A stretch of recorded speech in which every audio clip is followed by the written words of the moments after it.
r/ask Reddit. What are some stupid mentalities and mindsets that need to end? The concept that both fault and responsibility can only be 100% or 0%, and that if someone else has some fault it absolves another of all responsibility. Also, if I may, that we should accept full responsibility for our pitfalls. Sometimes, it's not our fault, and we were set up to fail.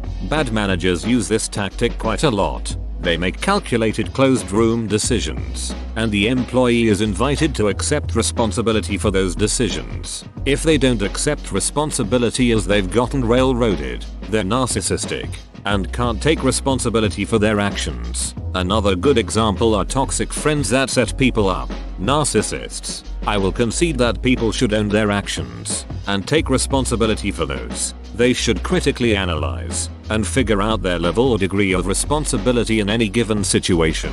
Most times, it is within the spectrum you mention. Sometimes, it's 0% or 100%. But shaming people to take responsibility for everything is a way of avoiding responsibility for their actions.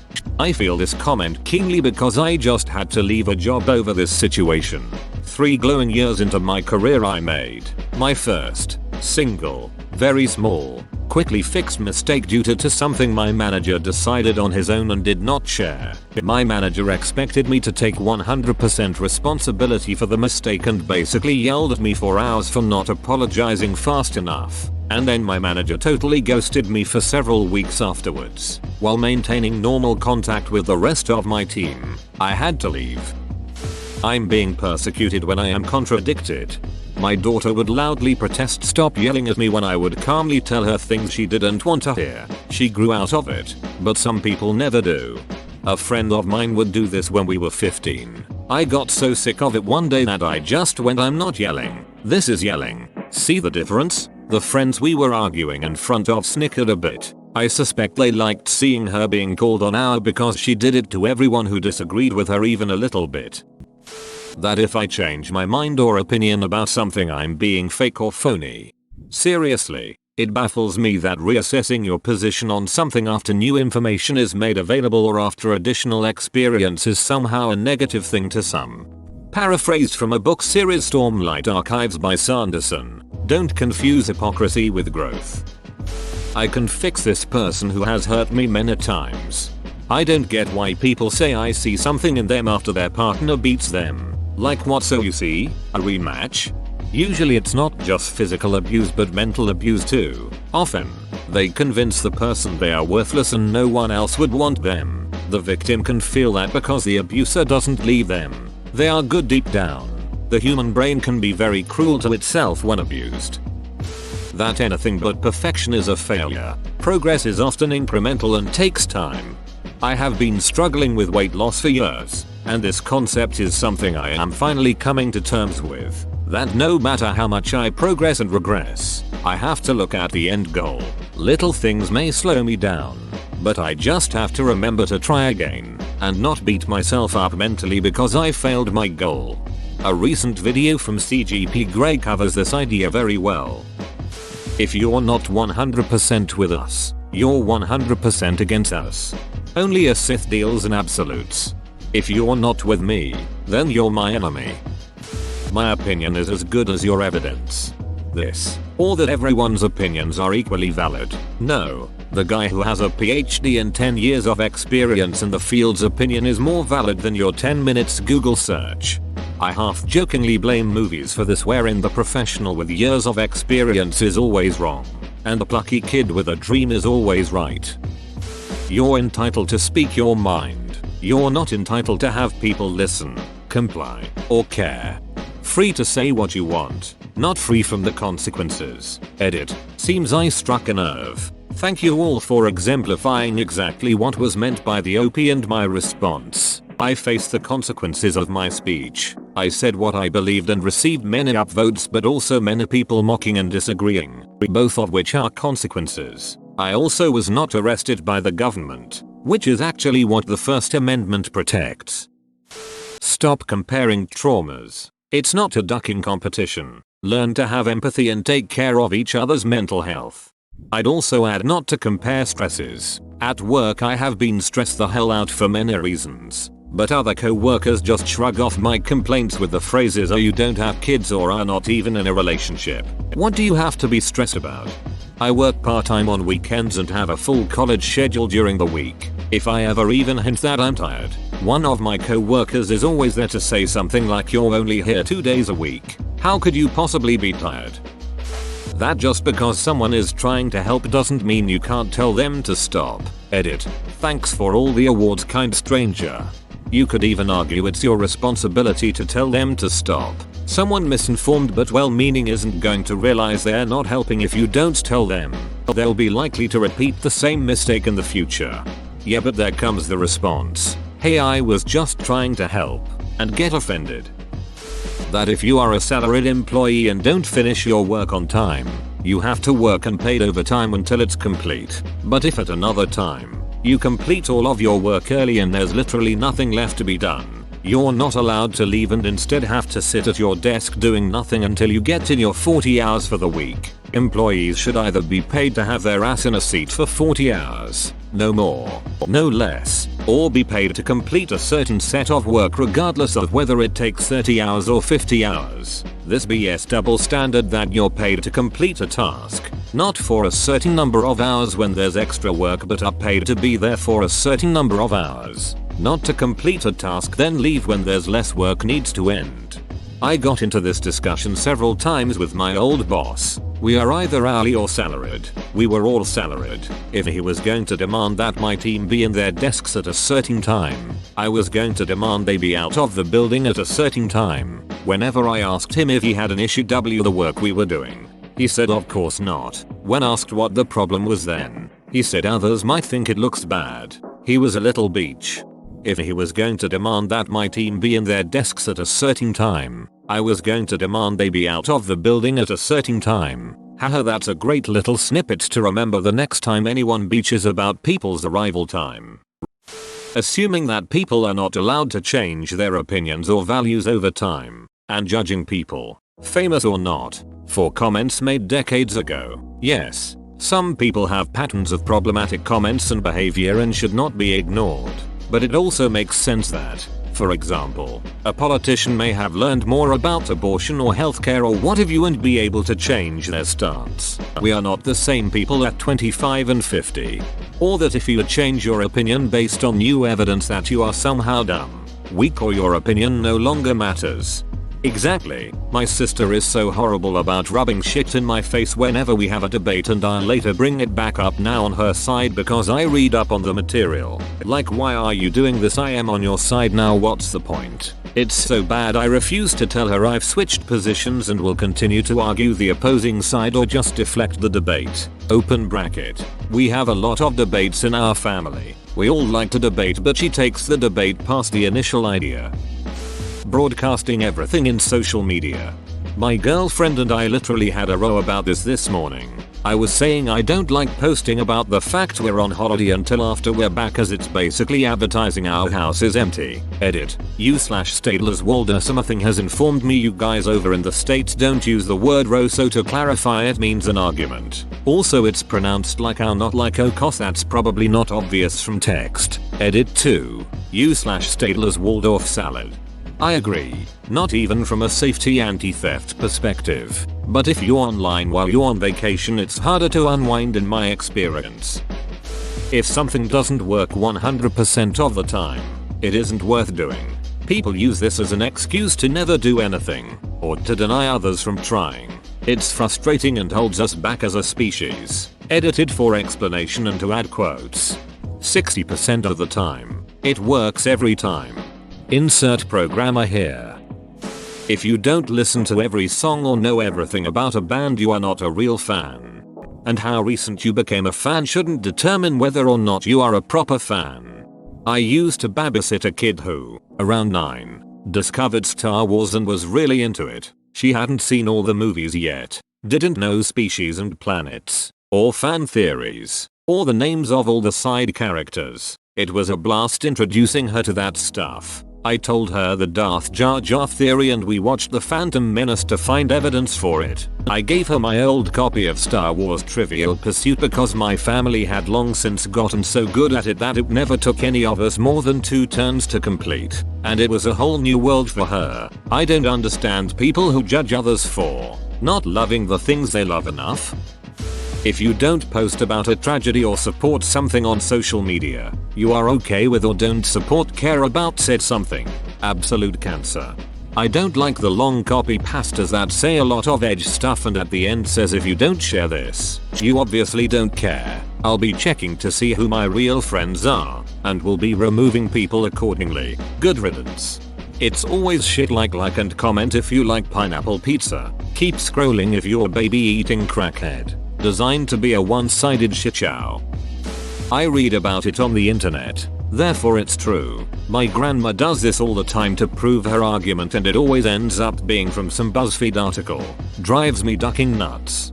This but also with they said it on TV. My grandparents aren't huge internet users but they watch angry political talk shows like it's their lifeblood. At any given time they'll be watching some yelling guy ranting and raving and if you ask to watch something else they're like but we're being educated. There's nothing wrong with yelling and these guys may have a point in their rants. But it's often just people saying stuff without any evidence or further explanation, just this politician eats baby koalas and my grandparents are like can't argue with that. Abe Lincoln would also like you to believe he's not a baby eater, but he's never gone on record saying he isn't. Maybe he's too busy eating babies. This mentality of older people in industries refusing to train or teach younger people then complaining when younger people don't know what they are doing. I deal with this constantly at work. I'm a young guy in my industry and I am the exception to the norm. Most fire investigators are older guys. They constantly ask me why there aren't more young fire investigators and I always tell them the same thing. Because you guys made it so difficult to get into the industry by requiring certifications that require 5 years experience to get, require 2 court testimonies to get, and so on that no one can get into the industry. And then if someone does manage to break in, you guys treat them like crap, refuse to help them, and refuse to teach them what they need to know. There are a ton of critical industries in the United States that are going to have issues because the barriers to getting into the industry are so high and those already in it are so elitist that there's going to be no one who knows what they are doing left to continue the work. It's a major problem. Teach young people. Bring them in. Show them the ways. Don't be a ducking dong. I drove a passenger for Uber who was a real estate appraiser. She's close to retirement, as is everyone else in her office. She said they have a huge problem right now because within 5-10 years, most appraisers in the US will be retiring. There will be a massive shortage because, in order to become an appraiser, you have to train an apprentice under someone for 2 years. No current appraiser wants to do it because it's a money loss for them. They pay the trainee a wage, have to take more time per appraisal to explain things, etc. Nobody wants to be trained because that's 2 years of low pay before you can even start making decent money. And usually, once trainees finish their 2 years and can work on their own, they leave and either start their own business or join another office. So basically the person who trained them took a 2-year pay cut just to help someone else's business. My husband is an appraiser and this is so accurate. Luckily he did his apprentice time under a family friend back when he was in his mid-20s, so the pay was kind of a non-issue for him. Now the issue is he gets more work than he can handle by himself. But no one wants to be an apprentice, and he doesn't really want to be someone's boss. Edit. How on earth did this absolutely beige comment get so many upvotes? Expecting everything instantly. Patience is a virtue. You're not going to die if you have to wait in line. All 4 of my grandparents waited in line. They are all dead now. Quitting is only for losers. If you try something and don't like it, why keep doing it? Why not allow yourself to switch to a better major or try a different sport or get a new job? I mean, don't quit everything once it gets hard. But why stay miserable for a quitters never win mentality? Get a job you like. Do an activity you like. Edit. I really don't mean quit the second you struggle. I do mean knowing when to quit. As many of the comments say, I mean knowing when to go on to better things. As an example, in my own life I changed majors when I saw how miserable the future seemed to me and how badly I was struggling. The switch was the best decision I ever made. It took me too long to not see it as quitting anymore. But moving on. And thanks for the silvers guys. Open bracket. And a bless up. Edit. Wow, my first Reddit gold. I'm honored. It's a sign of strength and stuff to know when to quit. Sometimes you have to quit or leave something to improve and move on with your life. People who oppose good things because I struggled through it and so should you. Instead of thinking good. Nobody should go through that if possible. Currently struggling with a difficult fussy baby. My mom refuses me any sympathy because apparently as a baby 30+ years ago I made the selfish, conscious choice to be less than easy myself. I mean, my mom said I was cheating at parenting by using earplugs in those situations. Lessening the sound of a screaming baby by 30 dB is a godsend. I can't change anything, so I'm not going to try it. It's been agreed the whole world stinks, so no one's taking showers anymore. Modest mouse.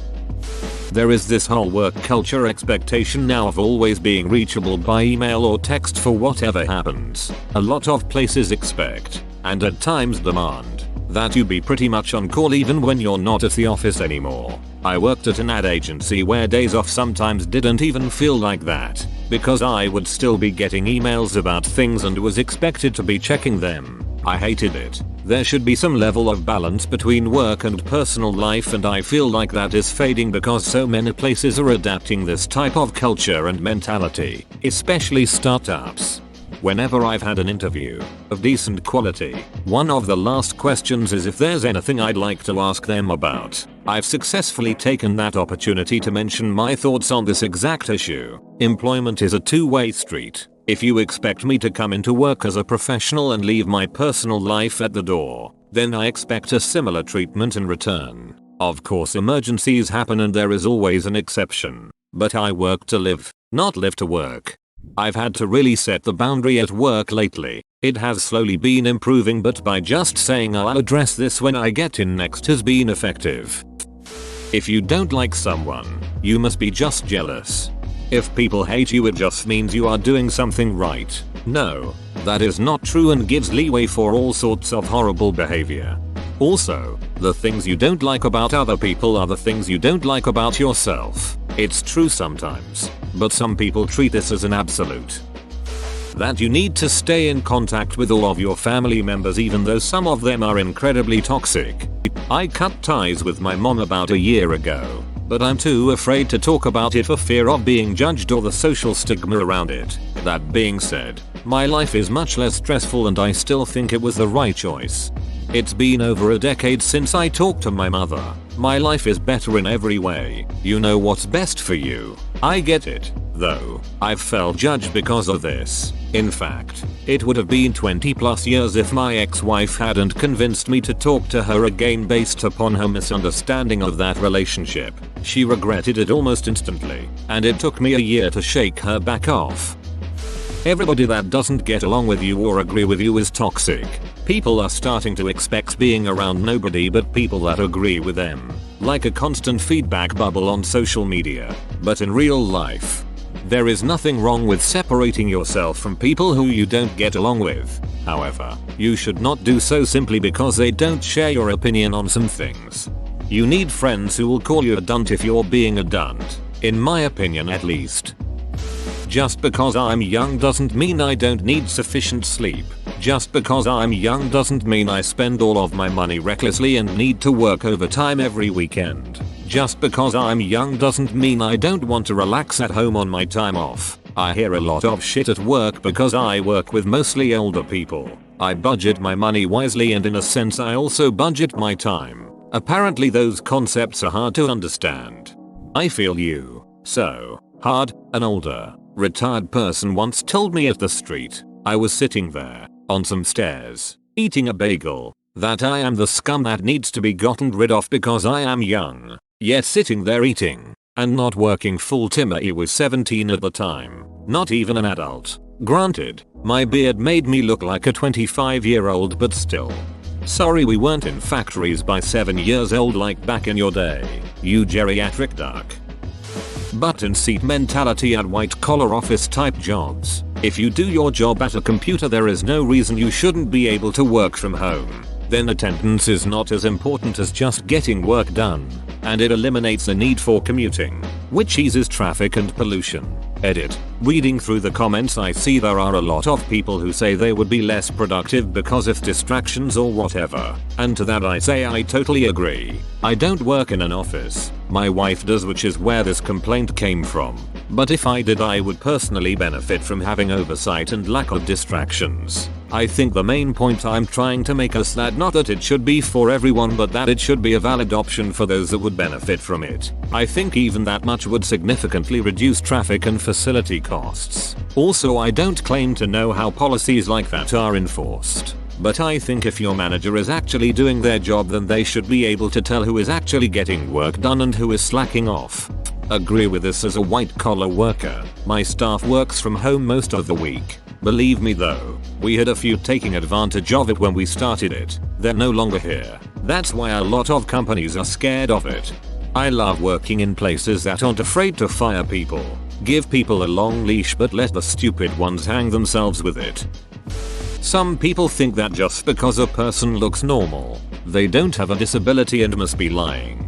Can confirm. Dyspraxic. Incredibly normal looking dunt. People say I just use it as an excuse and that I am quote full of shit, so I never tell anyone anymore. Except for right now, obviously. Alcoholism being romanticized. No, it's pretty terrible to be honest. I feel like shit today. I want to stop drinking, but I know I'm gonna drink more today. r/stop drinking is a great place. Come visit. It's helped me immensely. If you aren't a criminal, you don't need to worry about the cops. And the related, you don't need privacy if you've nothing to hide. I used to have this if you have nothing to hide, you have nothing to fear mentality when I was younger. I was so damn stupid. When people post their opinion about something on social media and then say they don't want a debate, people who disagree will be unfriended, etc. I usually save them the step and delete them. But it still freaks me out that people are that unwilling to disagree, discuss, learn, etc. What's even the point of posting your opinion on a public forum and then not engaging with it? Because they want to be told that they're right. The customer is always right. Customers are idiots most of the time. Can confirm. I'm an idiot who buys things.